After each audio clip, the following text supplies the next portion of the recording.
Waiting for the red line. All right. We should be live. Hello, sir. Good evening. You can hear me? Yes, how are you? I'm good. I'm excited. Yeah, this is I think it's a good time. I feel kind of more relaxed now. Yeah, me too. All right, buddy. Here we go. I'm ready. Welcome to Just Curious Media. This is Let's Talk Cobrakai. I'm Jason Connell. And I'm Sal Rodriguez.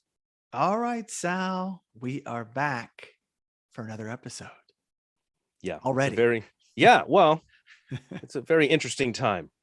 It is an interesting time. We're coming off season 4, episode 10. Yep. The Rise, 51st All Valley Karate Tournament Championship. Yep. Triumphant. We have new champions. Who's our champions? Eli and Tori. Mm-hmm. And unfortunately, Grand Champion Dojo, Cobrakai. Cobrakai. Still the baddest name for a dojo. You love doing Daryl. Well, I was going to wait to do this, but it feels like the time was right. And I talked about it in the last episode. And I did a lot of research in that All Valley, going back and spot checking in the movie and getting everything together. And I thought, this is interesting. And today we're going to break down one amazing championship, and that is All Valley Karate Champion Daniel LaRusso, 1984. This is basically his road to a champion. Yeah. How he became the Karate Kid. Had he lost, he might not be the Karate Kid. He's just a guy that stood up for himself, and he's just not good enough. But no, he does win. He was triumphant. And so I was going back through it thinking, man, All Valley has changed, Sal. I mean, this is the All Valley from the 80s. Yes. And we're in a whole new era. But it was interesting to see, how many times he fought to win the title, how many Cobrakais he bested. Yeah. And then, there's some little things that I was still discovering. I thought, oh my gosh, let's just do an episode. Let's just do this. And then I get in the weeds. And I'm like hours into research going, oh no, what have I done? There's so much in here. I have like play by play, Sal. That's how much this is broken down. Oh yeah. And I really admire and respect tournament style fighting. I think I say me. Oh, of course I respect you and admire you. Absolutely. Just pay me later. But let me tell you something, because for one thing fighters do, most fight fans know this, but one thing fighters do is they study their opponents beforehand. Yes, right. Watching tape, right. Hell, seeing them in person fighting. There's no tape on LaRusso. Well, that's a whole other story. But in a tournament style, you can't watch tape on everybody and study everybody because you don't know who you're going to fight. No. Which makes it that much more dangerous. Yeah. Mr. Miyagi could have seen tape of I could say williamzabka, of Johnny Lawrence from his previous wins. Like, oh yeah. Or maybe hang on. Is it entirely possible Miyagi sat in the stands of Johnny's win in 83? Yeah. Or 82. Wow. Yeah, or 81 when he lost to Vidal in the quarters. Wow. But anyway, this is a deep dive. Now, this is through Daniel's lens. Like, we're only following Daniel. This isn't All Valley, every fight that's going on. It's just Daniel. In fact, I went so far into my minutia and my, details that I have like right punch, left punch, right kick, left kick. I'm probably just going to avoid the right left to abbreviate this some. I may say it every now and again. So if I'm ever questioned, I got it ready. I mean, it took me a while because some of the camera work is so close and tight. You can't tell what's going on. It's like watching Transformers 2. Like, is what's going on? You're desensitized to it. Yeah. But it's incredibly done. I have a whole new found respect because I haven't seen this movie in a while. That's not true. I haven't studied the All Valley from the Karate Kid in a while. Yeah. And so if you go back, and you should do this too at some point, watch it again. You see, like, yeah, they're really taking hits. They're really going after it. I don't think there's a lot of stunt people in a lot of these scenes that I was watching. So yeah, it's not one of those things where you can put skeleton masks over stunt people and have them do the work. That's a whole other thing. Yeah, yes. And this was the pre-digital era. So yeah, I think that a lot of the stunts themselves do have to befall upon the actual actors back in this era for sure. Well, we talked a lot before we did our usual sponsor insertion here, and let's do that, and then we will delve into this episode once and for all. Let's do it. Support for Let's Talk Cobra Kai is brought to you by Manscaped, who is the best in men's below the waist grooming and offers precision engineered tools for your family jewels. Join over 4 million men worldwide who trust Manscaped. And with this exclusive offer, you'll get 20% off and free worldwide shipping with the code cobrakai at manscaped.com. all right. So here we go, Sal. Daniel LaRusso, played by ralphmacchio, his path to becoming the Karate Kid and becoming the All Valley Karate Champion of 1984. Nice. And just to be specific, this is not his path to becoming the Karate Kid from the time he leaves Jersey, right? We're not going back that far. No, just this moment, All Valley. I mean, maybe he was the Karate Kid without an All Valley, but maybe because Miyagi trained him and he knows a lot of stuff and he's a prodigy, as you always say. Yeah. So maybe he could be donned the Karate Kid, but I think All Valley just kind of elevated him to a new high. And, listen, he became LaRusso Auto Group, extraordinaire business owner because of this tournament. Life changer. Interesting. That's right. There would be no LaRusso Auto Group were it not for this tournament. Probably not. Wow. So we open in my story in the locker room when Dutch, Jimmy, Bobby, Tommy, Johnny walk in, and Johnny's kind of in the background. He's not really provoking, which is cool. No. Yeah. And Dutch pushes Daniel. So this was almost the first fight. And they're ready to square up, Sal, until our favorite referee, played by Pat E. Johnson. Love this guy. Comes in, breaks it up. Yes. No, Mr. Miyagi. He's not around, or Ali. And what does Dutch say here in this scene? Dutch says, make a move. Make a move. He also says, points or no points, you're dead meat. Man, he's ready to go. Yeah. He was possessed in this scene. It was like, make a move, make a move. He wanted him to touch him. He's like, why is Dutch so angry? Yeah, he wasn't. He didn't lose his girlfriend to Daniel. I don't know. It's almost like a roid rage. Maybe I think this was like the dawn of that phrase. Roid. I think like Dutch was meant to represent roid rage. Dutch rage. So now we leave that incident. Didn't happen. No fight. No harm. No foul. And then Ali shares the scoring system with Daniel. And so there's little tidbits along the way. So Daniel's, he's putting on his stolen black belt. And how does Ali break this to him? Because she knows she's been to All Valley. She was dating Johnny, right? Wow. She's probably been to a few All Valleys. Interesting. She might have been in that very locker room, right? Ali says, Daniel, look, everything above your waist is a point. You can hit the head, you can hit the sternum, the kidneys, and the ribs. Got it? I love it that his girlfriend is explaining the rules of All Valley to him. He has no idea. Good. And Mr. Miyagi probably doesn't know either. So thank goodness Ali's there. Well, so right there, Sal, and we knew this, head's legal. So all this other talk, I know there's this weird stuff with the crane kick being legal or not. You and I both know it is. There's other headshots in this tournament, and Ali laid it out right then and there. So yeah, it just became sort of a funny internet trope that the kick might have been illegal. There you go. I said trope. Well, after I heard that, I almost commented on that. So as she finishes that, he's got it. We hear the Cobra Kai chant. So how does that go? Cobra Kai, Cobra Kai, Cobra Kai. And they come by and they push Daniel. I couldn't tell who it was. So I forgot about that. These guys are promoting, and Ali barks at them. So yeah, it's on. It's game time. There's like 20 of them, one of him, one of Miyagi-Do students, and they're picking on him. So now here we are. Match 1. All right. Miscellaneous dojo. I don't know it. There's no name. There's just a white gi with a red circle logo on the back. And the student, this fighter, has a black belt. And when we see him, he's facing away. He's on his knees, kneeling down, facing away from Daniel. We see this later, so remember that. And the referee helps Daniel tie the short red ribbon belt around his black belt, thus making him the red flag. And he has it on the whole tournament. So Daniel is designated always as the red flag. Wait, what does the red flag mean exactly? There's a red and there's a white flag as the referees do points. Oh. And Daniel is he's always going to have a red flag because he has the red ribbon on him. And I noticed that the opposing fighter didn't have the white. So it's just a given. I guess if someone's wearing the red, the other one's automatically the white. They never talk about this. Pat E. Johnson is tying it on him, for him. Yeah. So I've always seen it, but I really didn't focus on it until I did this deep dive.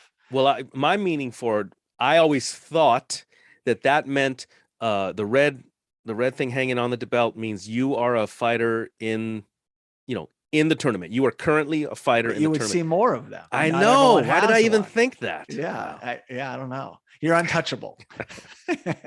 No headshots on this guy with the red ribbon. No. Yeah, look out. So then there's 3 refs, Pat E. Johnson being the main ref, the head ref. There's 2 males, including him, 1 female, because you had Nice. recently asked about that, when we were talking. So yes, there's a female ref in the Karate Kid right there.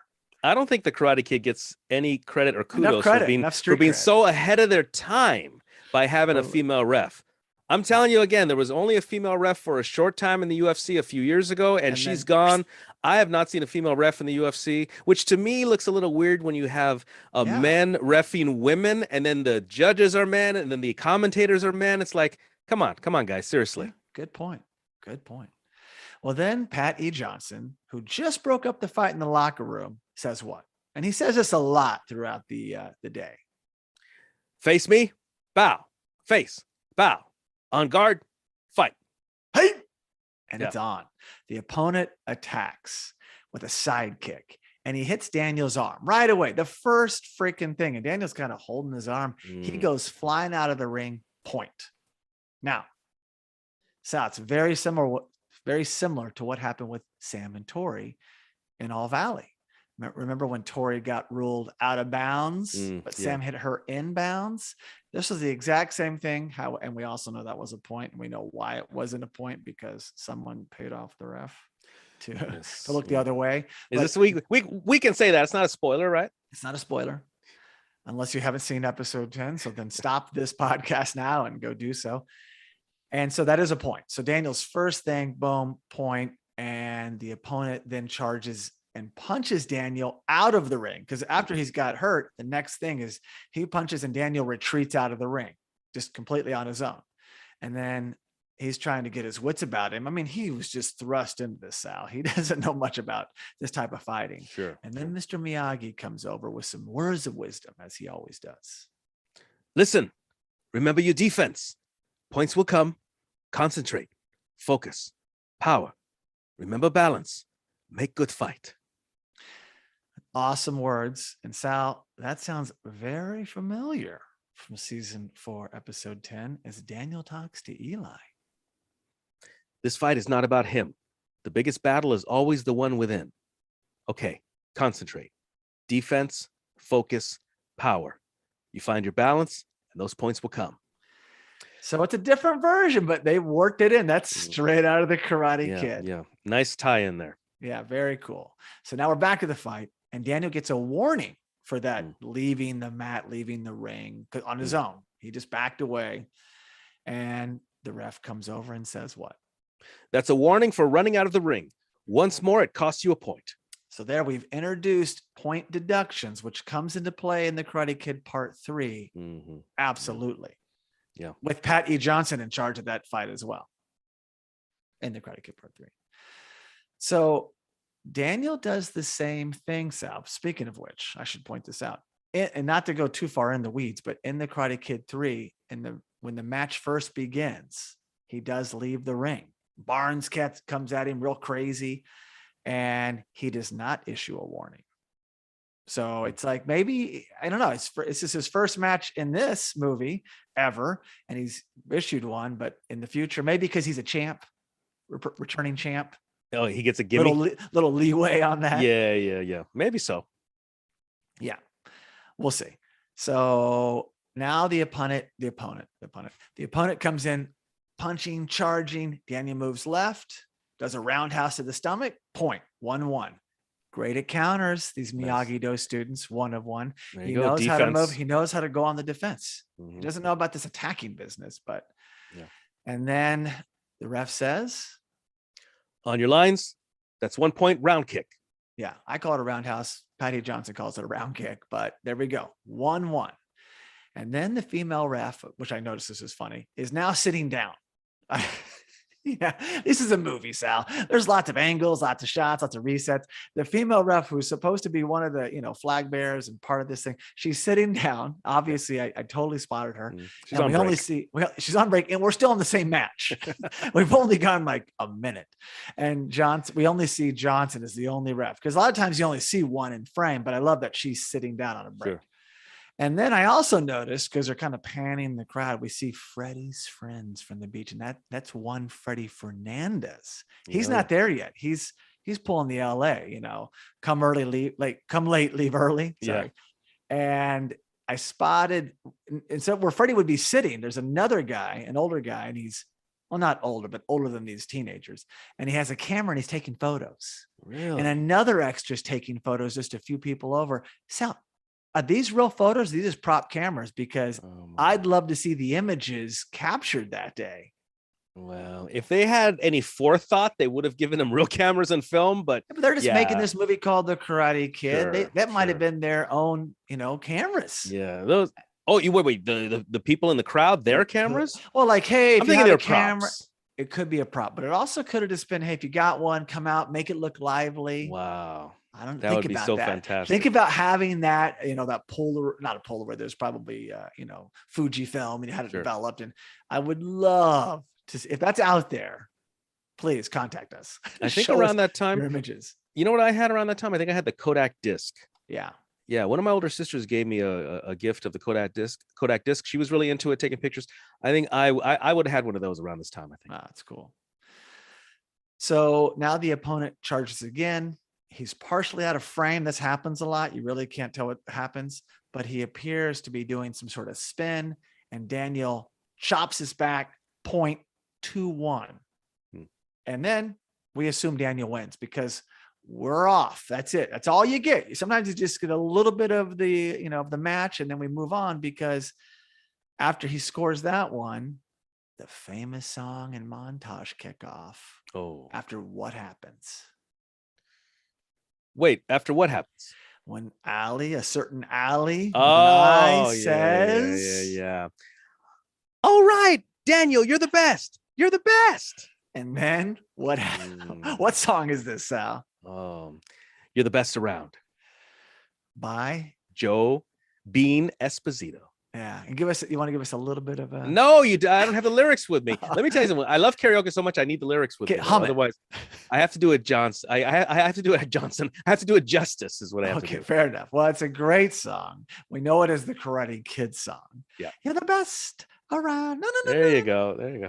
It's just fun. And that Allie starts it. We've already mentioned this before on our special episode of the Karate Kid, but that's what starts this montage. So we just see 0.2 and we're out. So we're just assuming Daniel won 3-2 or 3-1. We don't know. We know he won. You know what, Jason? I'm having almost a newfound respect for Allie. She was great. Yeah, she's telling him the rules when he's getting ready. She's supportive. She's there yelling, cheering for him. Oh, great to have in your corner. Yeah, absolutely. And she's Mr. Miyagi's translator for Daniel. So that's why she's courtside. Yeah, she's a professional. So now we're on to match 2. Again, not again. This is the first cobrakai that Daniel faces. And just to be clear, he only faces cobrakais from here on out. Wow. Which is incredible. Yeah. And he faces a lot of them. And this is Jerry. He's a brown belt. Everybody else is a black belt, including Daniel. So this is the only brown belt. I'm assuming brown belts can fight black belts.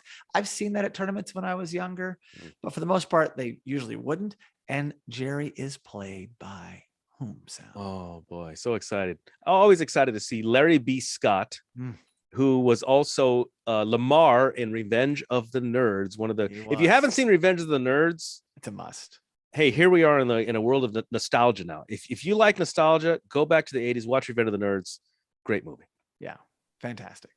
There were several of them. There were several sequels, but the original was the one to see. Yeah. So Jerry advances. Now you can see a pattern here. Most of these students, fighters, are coming on the attack in these tournaments. And when I fight, I tend to wait, and then I like to be more attacking as well. But I guess wait, you're saying you're more of a counter fighter? No, I tend to kind of try to dictate terms. Oh yeah. Set the pace. Yeah, I like to set the pace. Now, if someone's doing that to me, I can adjust, but I much prefer to do it. Sure. And Jerry advances with a front kick, and Daniel blocks, throws a front kick of his own. Jerry blocks, Jerry retreats, advances, throws a punch. Daniel lands front kick, point, winner. Sal, we just saw 1 point, but we assume, hey, Daniel already had 2 points. So boom, we're moving quick. We got a montage going here. In the 80s and 90s, we moved fast. Wait, hang on, Jason. The winner is whoever gets 2 points or 3 points. It's 3 points. 3 points. We, the audience, only saw 1 point. Sure, I see. And, so we don't know the final score again. It could be anything, you know. Larry B. Scott, Jerry could have 1 or 2. We don't know if it was neck and neck or Daniel's just on this onslaught and just going 3-0, 3-0. We start to see concerned looks of other Cobra Kai people. So he's obviously doing well, but we just know he's advancing. That's what we know.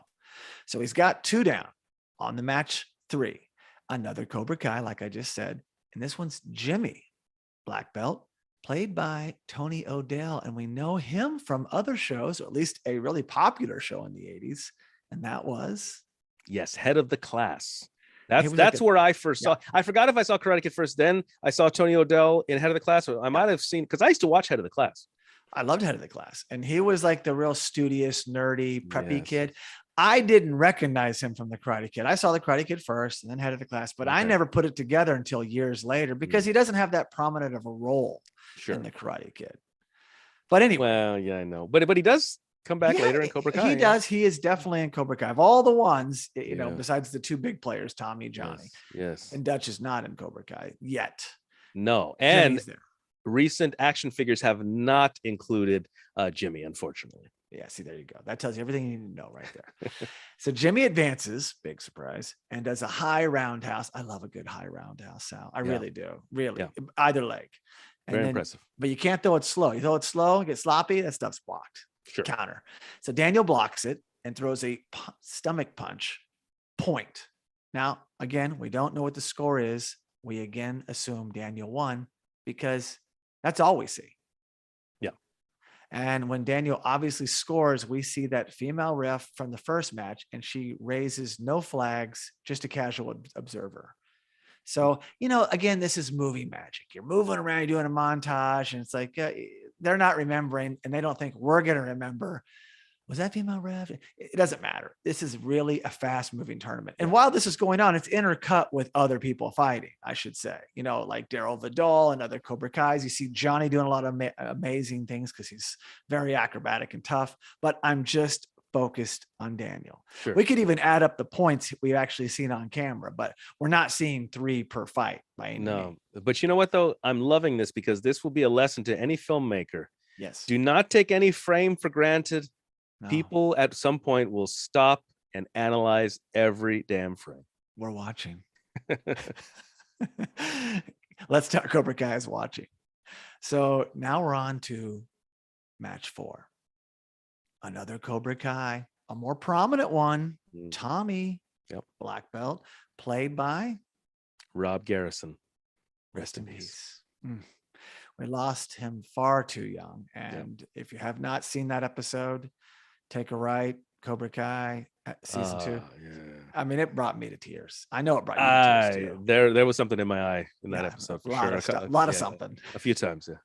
But it's fantastic. It was a beautiful homage, and just to get him in the show before his passing, it was a miracle to do that. And anyway, so Tommy comes out with a sidekick, attacking, of course. Daniel blocks. Then Daniel attacks Sal. Oh. This is that, as Terry Silver would say, the little Cobra Kai in him. Oh, yeah. So he goes on the attack. He throws a punch. Tommy blocks. This is actually a pretty good fight. He throws a reverse stomach punch. Point Tommy. Look out. Tommy's tough. Nice. Daniel holds his ribs. This comes into play later. He took a shot right in the ribs, which is, have you ever been hit there, Sal? Because it's painful.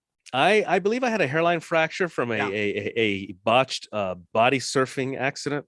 Ooh. I actually elbowed myself landing on the sand. Self-inflicted. It was a self-inflicted. Yeah, exactly. I don't need an All Valley. I will elbow You'll just do it yourself. Yeah. Yeah. So no more body surfing for me. Yeah, they can be real tender. I never hurt one in a fight, but I definitely got ran into in football and in the soccer field one time. And wow. I had a bruised rib, never cracked, but it's hard to breathe. And that's a scary moment where you're like, oh. Well, you take everything for granted, even putting a shirt on. You're like, oh, yeah. what? Oh, hang on a second. But anyway, so we don't know the score, but we do know that Tommy scored a point, and Tommy looks possessed. Wow. I mean, he really does. He's raging. He throws a front kick. Daniel counters with a right punch just below the Cobrakai logo, point, winner. Wow. Daniel. So Tommy was probably so possessed because he was down. It had to be the 2-1, 2-2. But either way, Daniel moves on, and Kreese for the first time looks concerned. Oh, like, he's knocked out 3 of my guys. On to the quarterfinals. Now you start to get the names on the board because the All Valley leaderboard didn't come into play until now. They can't put all these fighters on there. So we're down to the quarterfinals, which is a round of 8. And just before I go forward, let's go backwards for a second.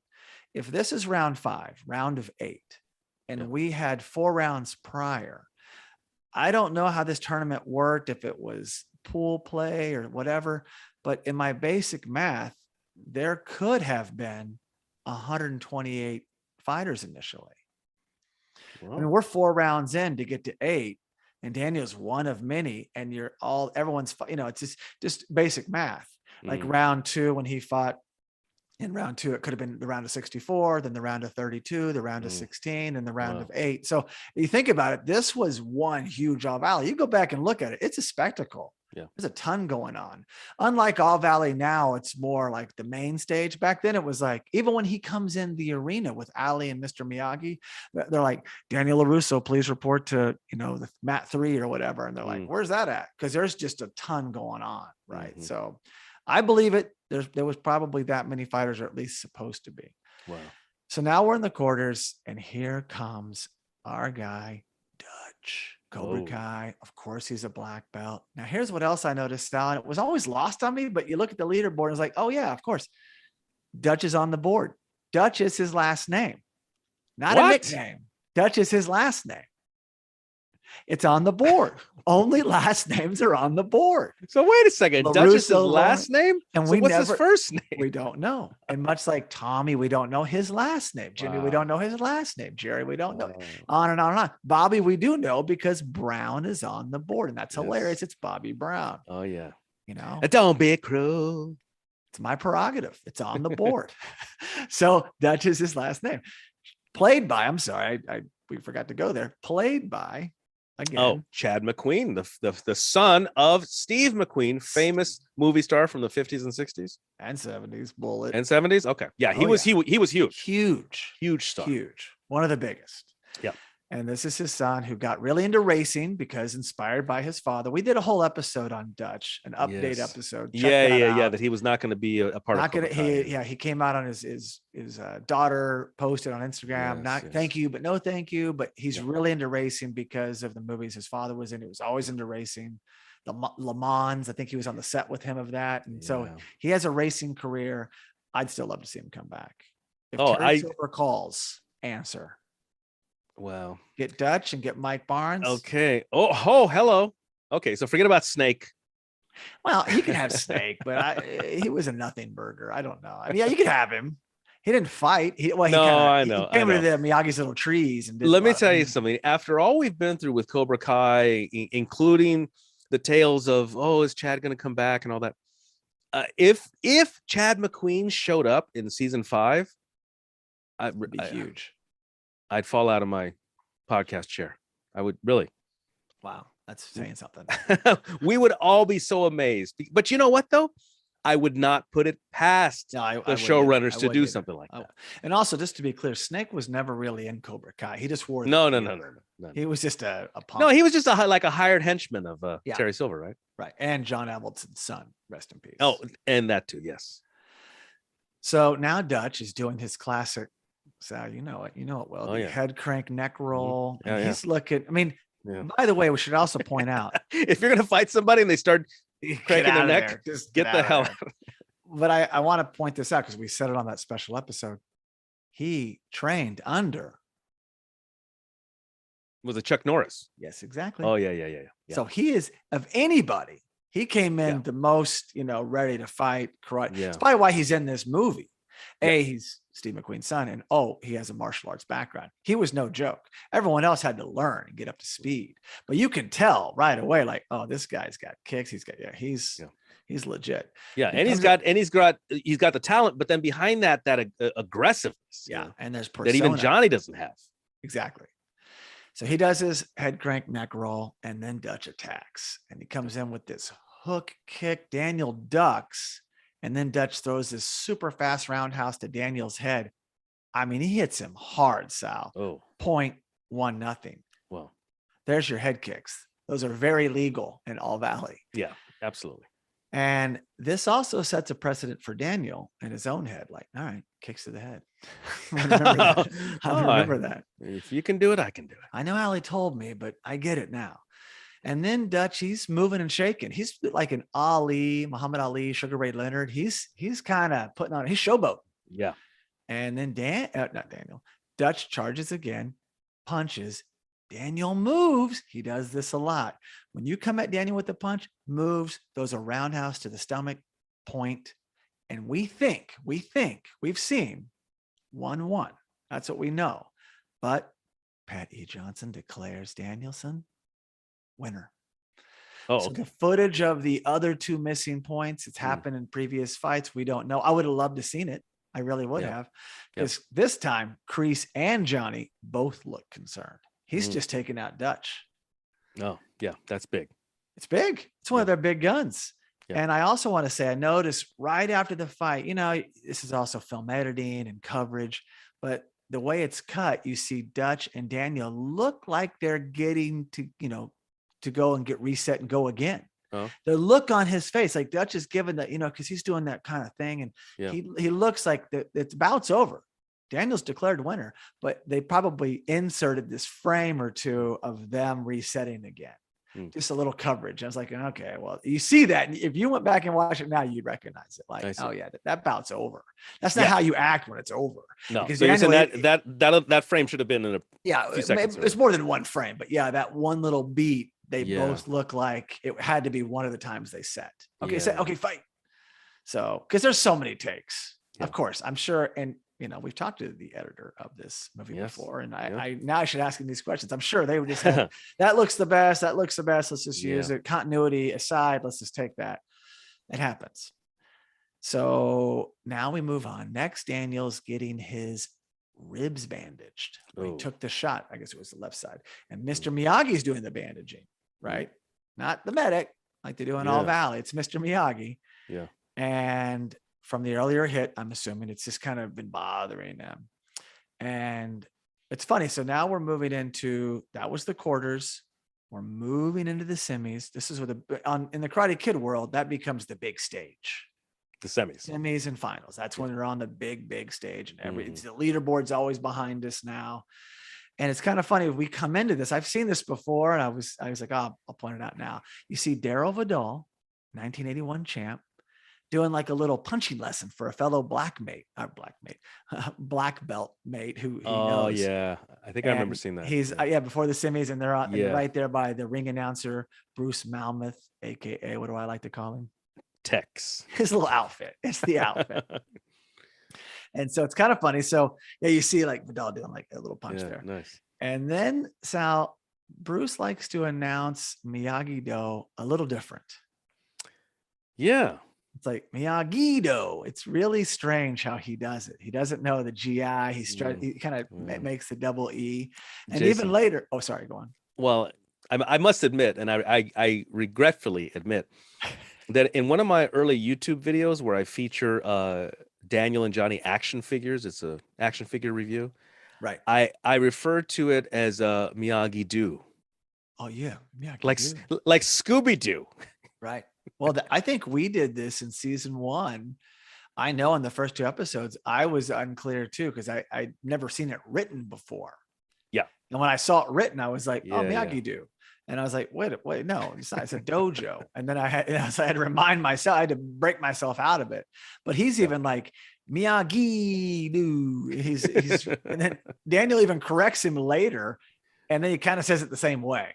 So Bruce is set in his ways, Tex.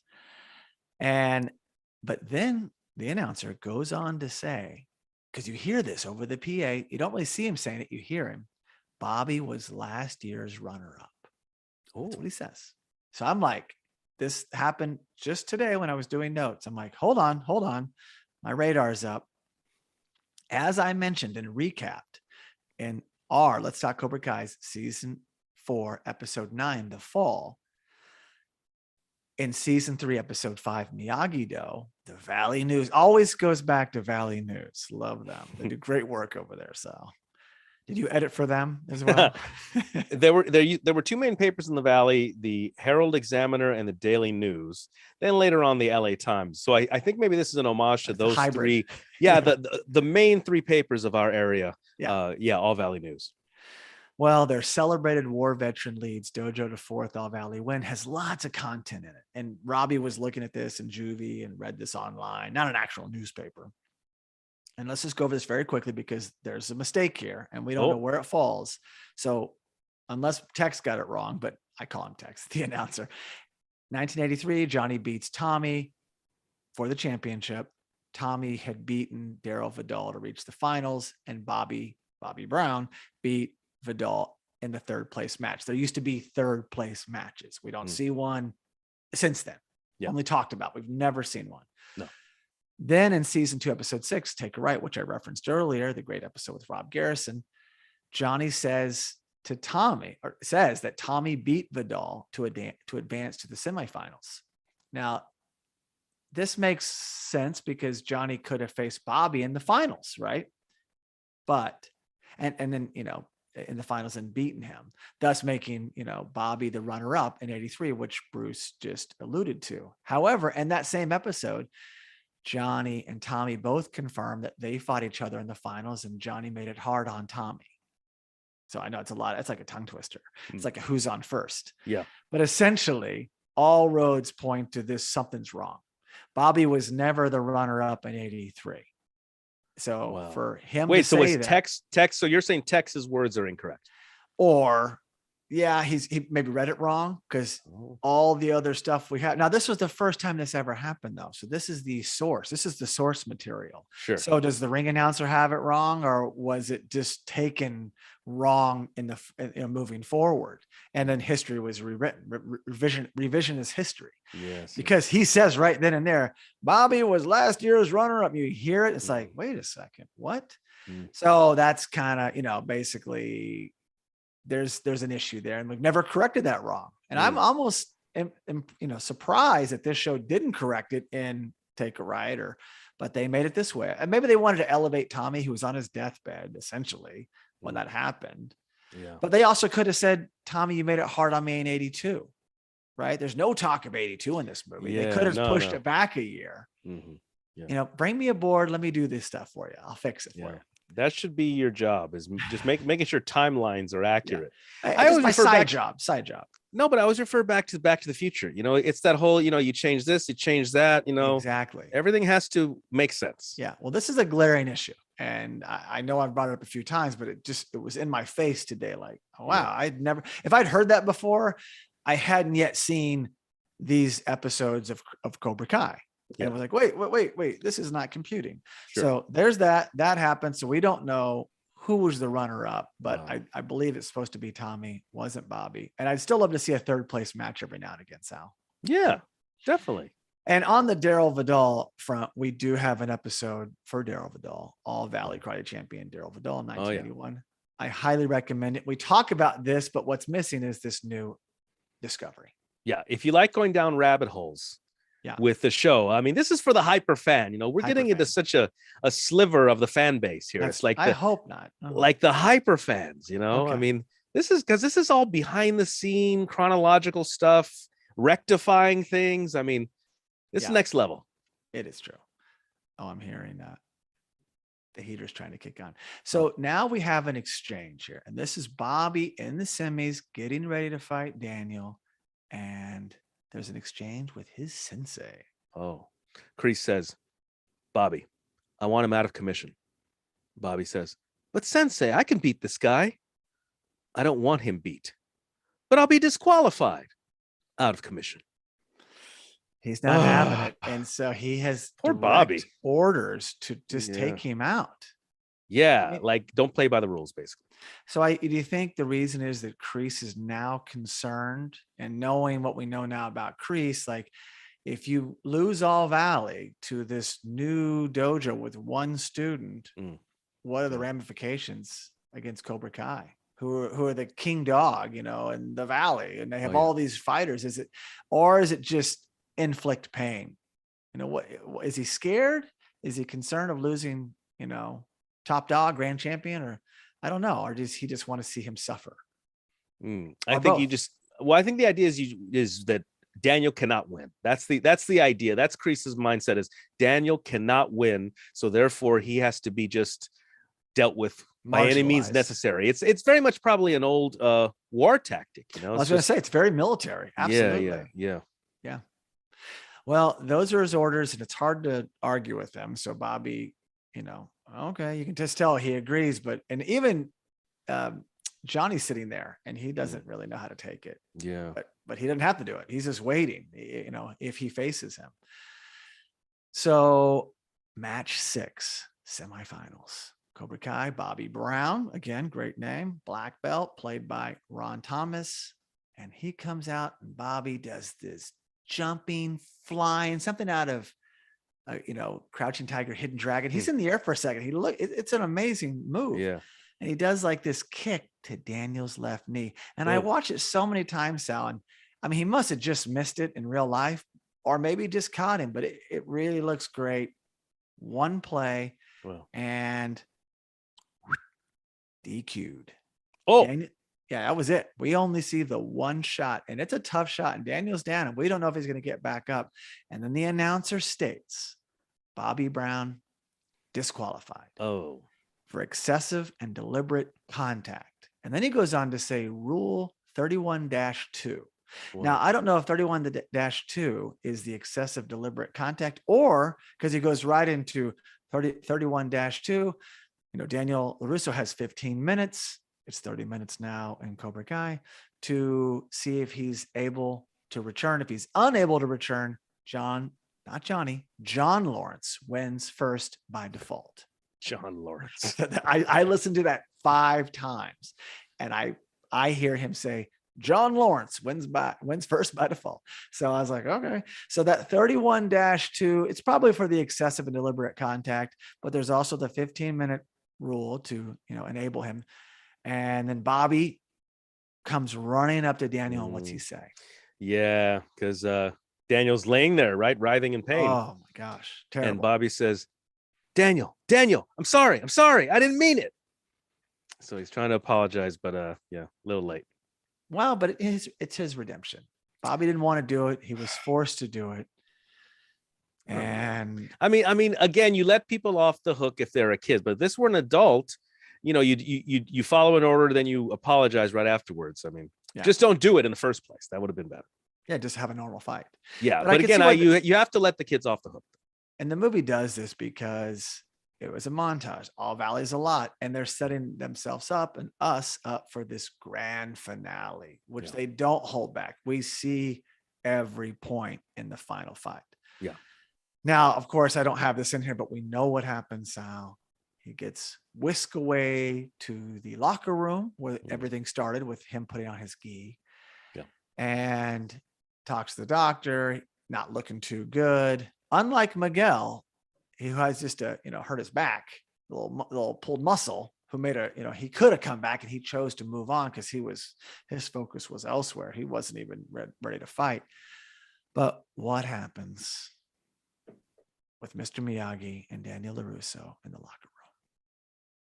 Oh, the famous, right? Listen. There it is. Oh, yeah. And they reference that later in Cobra Kai. Yeah. Remember, Daniel was going to do it, but then he didn't. Medic. Yeah. So Miyagi does his famous hand warming, and they must like off the charts hot hands, like hot coal. And he puts it on Daniel and gets the knee working. I mean, listen, I have had an ACL tear before. And I had surgery. That shot that he took looks brutal, but he's young, so maybe it's a bruise. Let's just hope it's a bruise. It's not an ACL or an MCL. It could be meniscus, but it's a bruise. Miyagi does his trick, And of course, then I don't have this in here either, but we know this from all the times we visit this movie.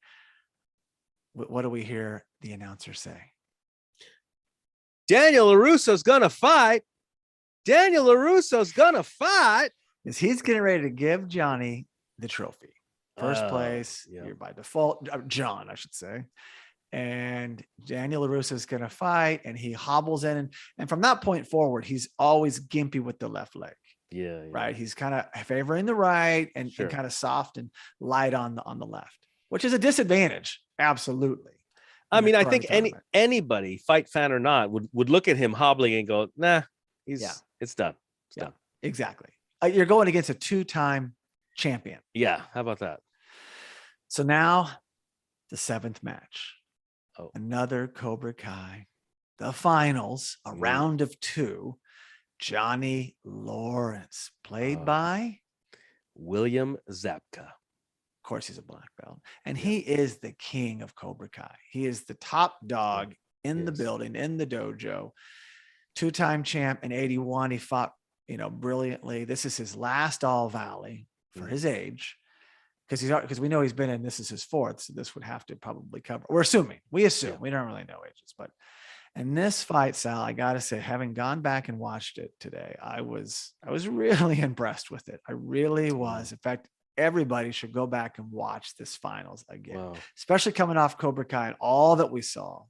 But for the time, and even for now, this is a great fight. And I'm glad that Pat E. Johnson's there. And again, I was going to say this earlier, but he refs every one of Daniel's fights with the exception of one. I think it gets Jimmy. It's someone else doing the head ref because they're bouncing around. But he's back, and there's another male ref and then another female, a different one. A different female. So that's proving a trend. Ahead of their time. Ahead of their time.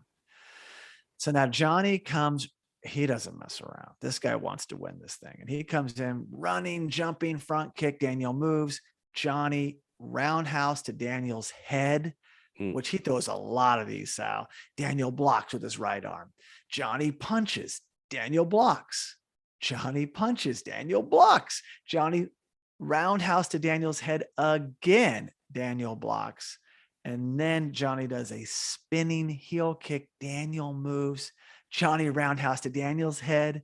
Daniel blocks. I mean, Sal, he is Miyagi-Do exemplified. He is defensive everywhere. I mean, it's amazing. His first tournament, he's going against 2-time champ. And these are legitimate blocks. Yeah. I mean, I just forgotten some of this stuff. Yeah. And then Johnny does another spinning back heel kick. Daniel moves. Punch. Stomach punch. 0.10. He's got the lead. Wow. This is you remember exciting. That? Do you remember him having the lead? Because you probably haven't seen this in a while. No, I haven't seen this in a while. No, I forgot who took the lead up front. Okay. Now you know. Wow. And then Johnny says, "You're dead."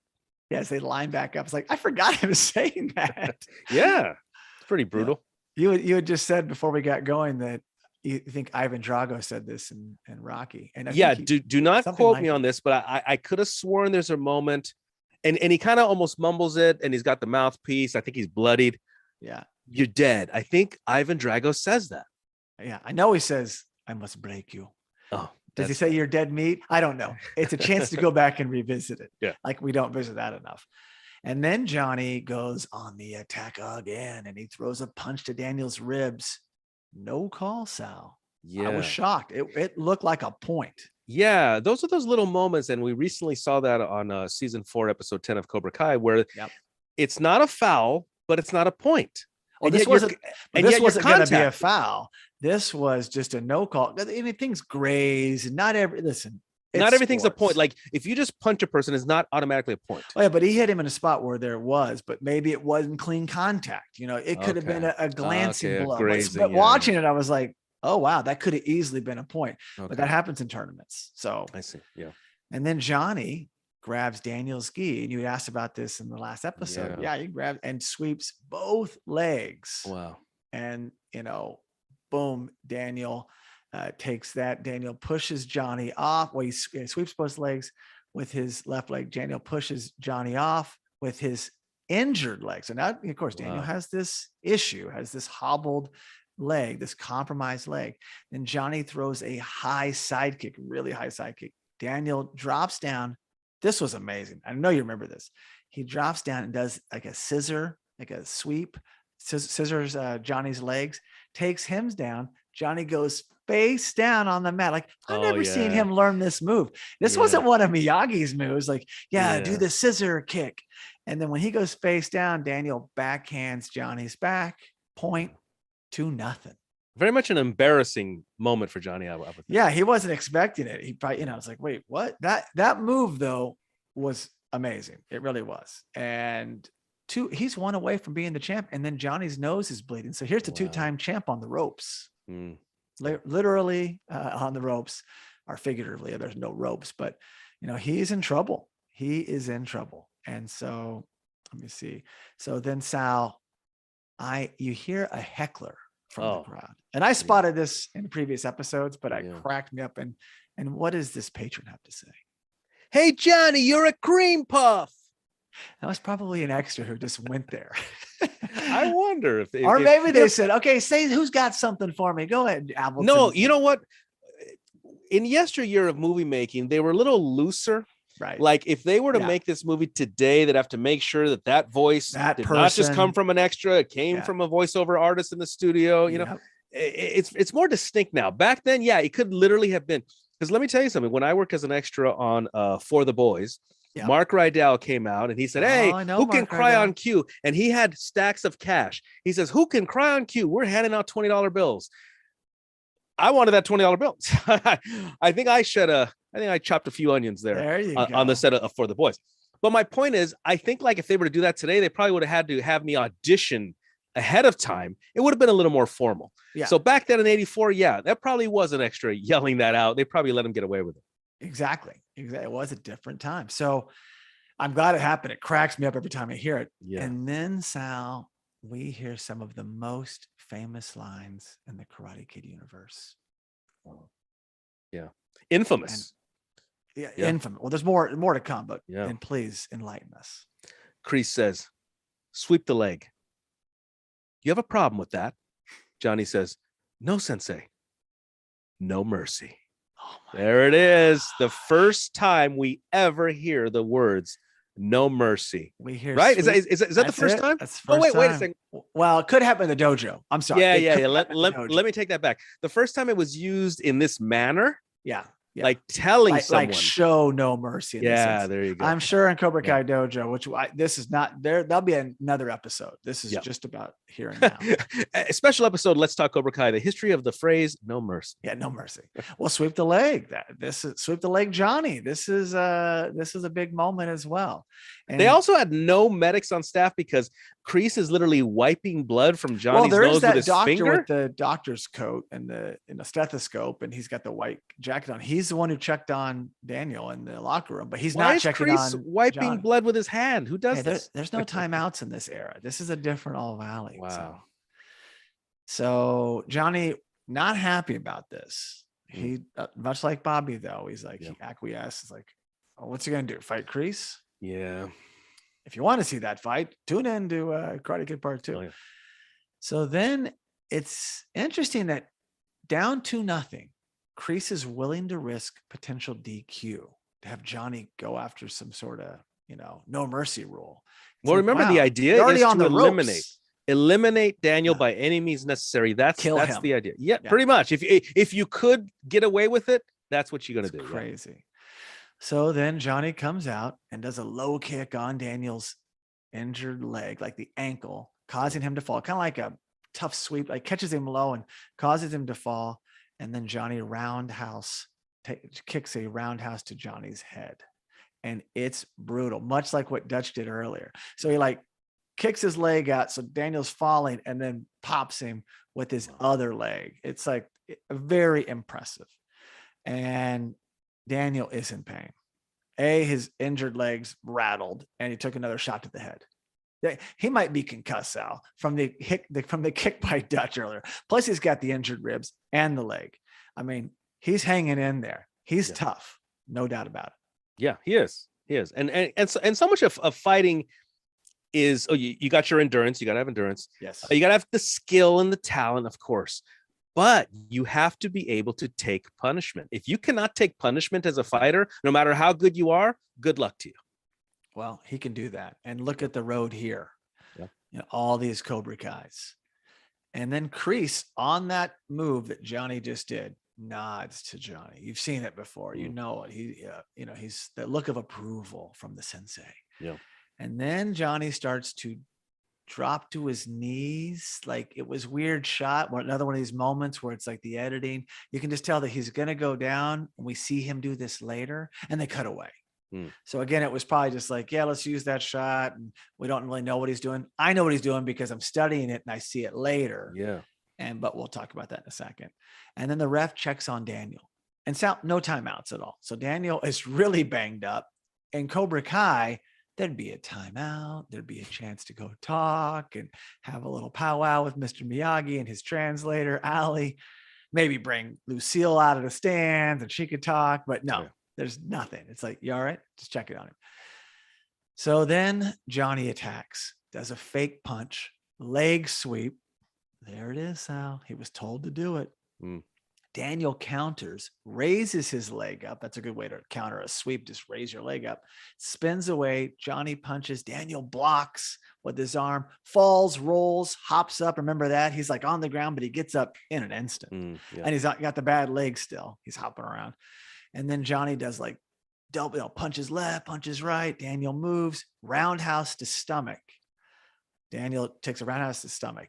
And Sal, this could have ended it right here. I mean, I thought, oh, is that another one they didn't call? But out of nowhere, Johnny grabs that with both arms, grabs that leg right before it hits him. That'd have been ball game. And then he sweeps so he has one of Daniel's legs in his arms. Yeah. And sweeps the injured leg. Oh, nice. So now you really understand how hurt he was. Sure. And then he tries to do remember this, the leg stomp, like the foot stomp, and Daniel does this rolling away. Johnny does another foot stomp with the other foot, and he does another, and then Daniel keeps rolling. And then Johnny drops down and does a chop on Daniel because he's very vulnerable. His back's exposed. 2-2. Wow. So he has battled back the champion, the warrior, 2-2. And then that's all we see. No, it's good. Good night. That's it. They just give the trophy. And then Johnny is on the attack again. He fakes. Daniel attacks, punches. So Daniel's, he's had enough, Sal. He's on the attack. He's going full Cobra Kai or Eagle Fang here. He was Eagle Fang before Eagle Fang. Way before Eagle Fang. Another punch. Then Johnny does a flurry of kicks. You can't really see. They're so tight. You just see like body move, and Daniel retreats off the mat, out of bounds. Is that a deduction? He's already been warned back in the first match, but much like in Karate Kid Part 3, no warning, no carryover. The warning from way back when, earlier today. Now, and then Ali, you can hear her, which is not a big line, but it's nice to hear her. Nice to know she's still there. And what does she say? Come on, Daniel, you can do it. Come on. That's not a bad Elizabeth Shue. Hey, thank you. I've been working on it. It's nice to hear. Nice to hear. Oh, yeah. It's an encouragement. He's only got a couple fans. You never hear his mom, or if you do, she's just not as distinct. But Ali, we know her voice because they put it there. And then Daniel does a roundhouse. Johnny drops to a knee, does another leg sweep on Daniel's injured leg. Ouch. Daniel rolls, hops up, attacks, grabs Johnny, slams Johnny to the ground with his arm. I was like, oh yeah, this did happen. Johnny punches Daniel in the leg. Daniel falls. Johnny does that classic front handspring. We don't know what to call it. The front handspring, the thing that Hawk mastered. From your back though, facing up. So it's, I don't know what you call it, but he mastered it much like Eli did. I called him Hawk, but he was Eli in the moment. Right. He's kind of switched over. And let me bring that up real quick. So, and I noticed that Johnny, in that moment when he hopped up and all that was going on and Daniel gets hit, I noticed that Johnny lost his headband. In the moment. I saw that on the ground, and then Pat E. Johnson, with like cat-like reflexes, reaches in, grabs it, and pulls it out of the way. So they wouldn't stop filming. So that was like a real life effect that you see in the movie. Nice. Which is kind of neat to see. And then Johnny does a roundhouse to Daniel's head. Daniel blocks with his arm. Johnny, another roundhouse to Daniel's head. And again, Daniel blocks. Johnny punches. Daniel blocks. Johnny, yet another roundhouse to Daniel's head. Daniel blocks. Johnny does a spinning heel kick. Daniel moves. Johnny's side kick out of frame. Can't really see it. Johnny does a roundhouse to Daniel's head. Daniel blocks. Johnny does a does a punch to Daniel's face and he falls. He cranks him, Sal. If you remember seeing this, I said a cross arm punch, but Johnny hits him in the face so hard and he drops on the ground. It just looks like a fighter. His glass jaw, he just goes straight down. Now, I'm assuming that could have been a point and changed history, but maybe a headshot of that kind of maliciousness and intent and violence, it was a no call. Now, how come you kick somebody in the face, you score a point? You punch someone in the face, you don't score a point? That's what I'm saying. I don't know why that was not. If it was too severe, it wasn't a penalty.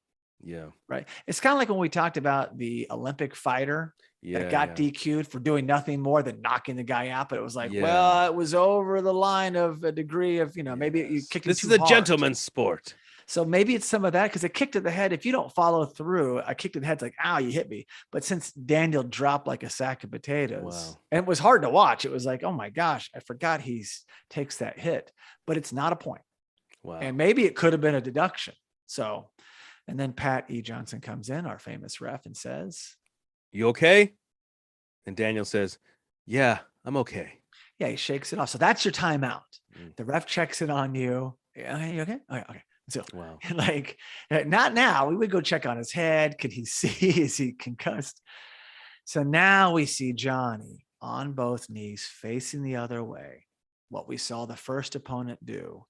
And it looks cool though. I don't know where it comes from or what this is. So it's like not even at his opponent, looking the other way in a peaceful setting. And then I'm curious though, knowing it didn't work with the first guy. I don't think this tactic works out. I think I would not have done it. Whatever this is, but I don't know where this came from. Maybe there's some sort of karate move, or maybe it's an homage to a show like Kung Fu. I just don't know where this particular move comes from, but it's kind of neat. Do you remember seeing it? No. Well, no. Okay. He's just sitting there peaceful on his knees, like eyes closed even maybe, and looking like the other way. Like it's not going to start now. I'm getting centered. And then he hops up. And then you hear the announcer say, "Whoever wins our next point will be our new champion." Right. So a couple things here. Yeah. I see text behind the ref and he's not on a mic or even talking at all. So there's that. That was just a continuity. So that, it is, it's our guy. It's, our announcer, Bruce Malmuth, but he's not really saying it. So there's that. And secondly, if Johnny wins, he would just remain the champion and not be named a new champion. No. Right? Yeah. He would remain the champion, or it all depends on you would just call him from the beginning the defending champion, then officially, champion, right? And it wouldn't be the next point will be whoever wins our next point will be our new champion. That's exactly what he says. Well, is this much like the 51st All Valley when the fix was in? Oh, I'm kidding. I joke. But it's the little things. It's like, well, no. Believe me, our listeners know. I used to work at a newspaper. Every word makes a difference. Yes. Calling it new champion instead of the champion. Mm-hmm. Yeah, those words make a difference. Because at that point in time, he already knows it's going to be Daniel as a filmmaker, and maybe either it's written or it's said wrong. It's not caught. And by the way, since it's just a dub in, because we see him just standing there, it could have easily been fixed. Sure. And it made it all these many years later, and we're talking about it here now in a podcast. But hey, that's what I love about it. And it became meta, is what happened. It became meta. And then our ref says, "No point. No reason, no deduction. Was it too hard? But no point for that." So it goes, and we continue on. And then Daniel attacks with a roundhouse of his own. Props to Daniel. Johnny grabs his leg and does a left elbow to Daniel's injured leg. Oh, And it's bad, Sal. And Daniel is in great pain. And this very easily coulda, shoulda, woulda been a DQ. disqualifying Johnny for Johnny. that. Yes. It was as bad as what Bobby did. Mm, You wow. know, because it was the injured. It's already an injured leg. Yeah. And it's a 2-2 fight and all that. And he just maliciously comes down and hurts, you know, some other part, but he knew, the ref knew. And so it looked terrible. And then you hear Tommy, who has his own famous line coming up, but we hear him in the background right here. And what's he say? It's over, Johnny. Yeah, you did it. And then our ref, hey, son, you okay? Can you go on? he's checking. He knows how bad he's looking. He's hobbling already. Now he's going to be worse. In fact, they should probably give him 15 more minutes and Miyagi can do more of his magic. But yeah, unlike All Valley, no timeouts here either. And Mr. Miyagi looks concerned. And then the most infamous line in the entire franchise, Sal, is spoken. Get him a body bag. Yeah. Tommy comes through again. Oh my gosh, it's one of the greatest lines. I don't know if that's improvised or scripted, but my gosh, what a line. Well, I mean, it's terrible meaning. No, it's you know a very what? Military meaning as well, but go on, sorry. That line became, I think at this point, infamous due to the fact that later on, our actor, Rob Garrison, when he dies on Cobra Kai, on the show, not in real life. Before in real life. Before. Yeah. So on the show, he passes away and they zip him up in a body bag. At the very end of the episode. And then just happenstance, and unfortunately, X amount of months later, he passes away. But by the time you watched it, and me, he had already passed. Or no, it was right on the verge and you had just watched that episode. So all of that was very fresh. Yeah. So in other words, I think whole other meaning, you know? Well, to me, those words now become haunting words. Yeah. And then our ref says, warning for the illegal contact to the knee. I don't think he wanted to call it there. I don't think he wants to call the finals on a disqualification. So he lets it continue.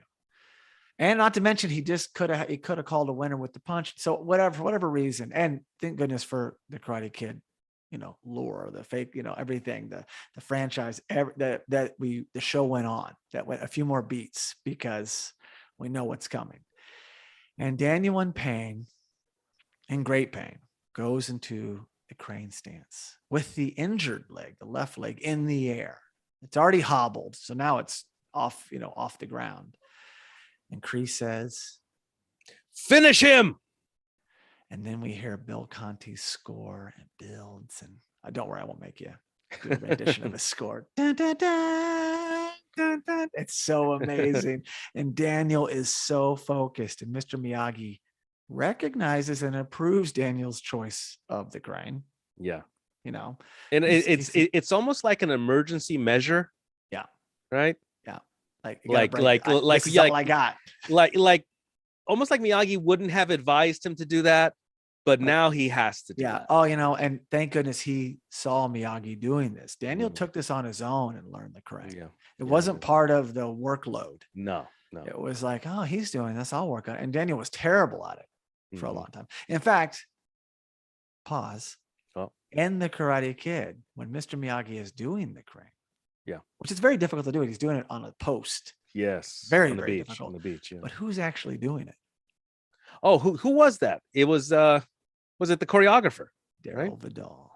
Oh yes, Daryl Vidal. So if you go back and watch it now, it's like, oh, I guess he doesn't really look like Miyagi. It's slightly different. Yes. So our guy, Daryl Vidal, that's his real name. I say our guy. Yeah. It's his real name, and it became his Karate Kid name. And he also invented the crane kick. Wow. For this movie. So there's more stuff there for everybody and us. And so break glass, do the crane kick. Johnny not seeing it, but he's not looking confused like Mike Barnes is and the third Karate Kid. Like, what do I do with this? What's going on? He just comes charging in and he begins to throw a punch, which is not a good move for this. In fact, I'd probably come in with a leg sweep, not a punch. Sure. Yeah, because the leg will outreach the arm. Yes. And he jumps, he being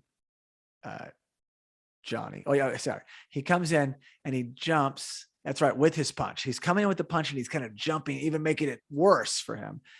And then our guy, Daniel, goes into the crane movement, jumps up in the air, hits Johnny in the head with his healthy leg. He's standing on the healthy leg. Yes. He jumps up, uses the momentum to whip up, hits Johnny square in the head, and then lands on the injured leg and quickly switches back to the right leg. That's what he does. Okay. We talked about this before. It was like, he did a harder version than it is because he couldn't really stand on the left leg for very long. And it's amazing. We've seen the crane, everyone's seen it. The fact that moment just plays out that extra beat just because of how it looks. It was the perfect thing for the movie. The crane itself has transcended the Karate Kid, gone what do they call it? Transcended the art. Yeah. Because now the crane, you'll see people doing the crane. I forgot to mention to you, I forgot what it was like a commercial or something. Somebody does the crane, like for a car dealership or something. Well, they did that in the LaRusso Auto Group. Well, there you go. Yeah. Taking photos with the fans.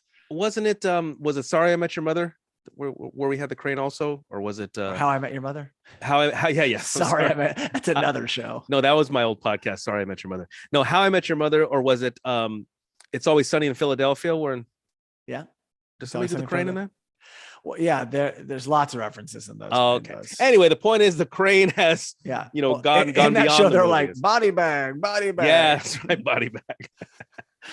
Well, that is a point, by the way. Wow. That head kick was intense and it hits Johnny square. Johnny, so we got caught off there, but Johnny drops face down again. Yeah. Point winner, 3-2 Daniel. And the announcer says, the new champion, Daniel LaRusso. And then Johnny grabs the trophy from Tex and then runs it over to Daniel, who's being lofted up, hands it to him. And he says lines, I think now almost as classic as some of the others. You're right, LaRusso. That's it. Buddies. Wow. I put their friendship in motion. Wow. And then, Sal, we see Freddie Fernandez and friends pick up our hero. I still laugh that Freddie Fernandez is even there. Why is he there?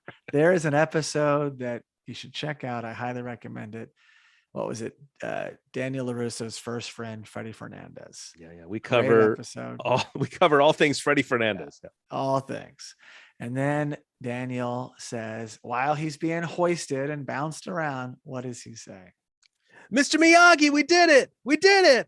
All right. Woohoo. Yeah. And then there's that tight shot of Mr. Miyagi looking back. So cool. Oh, the classic, right? Smile with a little head nod. Right? Yeah. And then we just we freeze on that. And that's how the kid from New Jersey who moved to Reseda became All Valley Karate Champion in 1984 and forever known as the Karate Kid.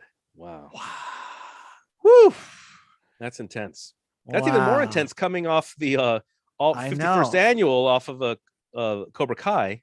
I know. Wow. I thought I would just take a little peek at this and we'd talk about it. And I was like, wait a second, this gets some depth. And I was in a rabbit hole, Sal, and I had to come out of it. And the only way to come out of it is to work your way out of it and do beat by beat by beat. Well, you know what? The more we go along on this journey, on our personal Cobrakai journeys, I have more respect for All Valley. It's almost like all roads lead to All Valley. Let's not forget that. Let's not forget what so much is about the All Valley. And of course, we had a wonderful conclusion to the last All Valley 51st Amazing. Annual Season 4, Episode 10. We just covered that. That'll be coming out soon. Or by the time they hear this, it will be out, right? Yeah, exactly. There we go. And yeah, you're right. It is all roads. We have never had that many, so we're never oversaturated with them. We want Yes. more of them. I mean, this Mhm. was the first one and it set the bar high. Karate Kid Part 3, unfortunately, as much as I like some of the movie, I have issues with other parts, but we only see one fight. We don't get to experience All Valley. We just see the one fight, and that fight's watered down and has issues. Then Cobra Kai has brought it back. We've seen two, the 50th anniversary and the 51st anniversary. Great. But in 4 seasons, they gave us 2. And that's probably right. Because if you got an All Valley every season, No. it would be watered down. Yeah, you gotta have time to miss it. Exactly. But I will say this, just to piggyback on this, as far as the significance of the All Valley, Yep. on my YouTube channel, Salvador Los Angeles, I've at this point now reviewed a number of Karate Kid and Cobra Kai action figures. Yes. But the highest viewed, not only my action figures that I've reviewed on my channel, the highest viewed Karate Kid Cobra Kai action figures hitting almost 700,000 views is my video, Salvador Los Angeles, of the All Valley Daniel and Johnny action figures commemorating the All Valley. Yeah. So it just goes to show you that you can make other Cobra Kai figures, make other Karate Kid figures. The All Valley figures are still most popular. There you have it. Oh man. So all the more reason to go back and watch the Karate Kid and relive the 84 All Valley. And now you have an audio podcast that can take you through it after you've enjoyed it again. Now, you can enjoy it on the road. You can enjoy it on the road. And it's funny, I did hear this one thing. I overheard it, and it's intermittent because there's other dialogue. But you hear an announcer before you even meet Bruce Malmuth. I think it's early on. It's like when they're still walking in the arena, and before or after Ali tells him the rules, and before Cobra Kai comes by and chants and shoves him. Yeah. You hear like at intermission there'll be a exhibition from, and then you hear like master, and then they're talking to you. You can't hear. So interesting. There's no skills competition in All Valley until 51st, but there was an exhibition of some sort of master did something, and there's intermissions at All Valley. So I thought, well, that's really interesting, but we never see a musical guest. Do you think they had a musical guest back then? No, I'm thinking it was someone that came out from a faraway land, or he, trained under this guy, and it could have been board breaking. It could have been a kata. It could have been a weapons thing, but it was pretty neat, but we don't see it. We never see it. We just hear about it. Yeah. Well, no, I'm going to listen. I didn't catch that. Oh yeah. I'm going to listen to it again. I'm going to watch it again. If there's a way to dump the audio and just hear the announcer, there's probably so much on deleted scenes. And I've talked about this. I want to see an inflated version of Karate Kid, the Karate Kid, just with all the other fixings. And I know it won't be as good as the original, but we just want to see the stuff we never saw. They shot a lot this day at the All Valley. Oh yeah. There's probably a whole lot of B-roll. Whole lot, but I definitely sift through it if given the opportunity. Wow. So that's all I got, Sal. Thank you for going on this ride with me. And that leaves another champion for a future episode, potentially, All Valley Karate Champion, Johnny Lawrence, 1982 and 1983. Although no footage, but we can always speculate. But that's a potential thing. But a lot of fun to do this deep dive today. Yeah, definitely a lot of fun. And also giving me more greater respect and reverence for the under 18 All Valley Karate Tournament. Absolutely. So unlock your confidence and always use the right tools for the job with Manscaped. Get 20% off and free shipping with the code cobrakai at manscaped.com. So thank you so much for listening, and please be sure to subscribe to the Let's Talk Cobra Kai podcast, as well as the Let's Talk Cobra Kai YouTube live channel.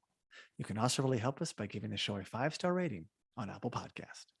And for all you listeners that enjoy sharing your thoughts, you can leave us a review on Apple Podcasts, send us a direct message, or post a comment on any Let's Talk Cobra Kai social media platform. If you're a dedicated listener or viewer of Let's Talk Cobra Kai, please consider supporting the show on Patreon. We also highly recommend checking out our other podcast and visiting justcuriousmedia.com. No mercy. Good job.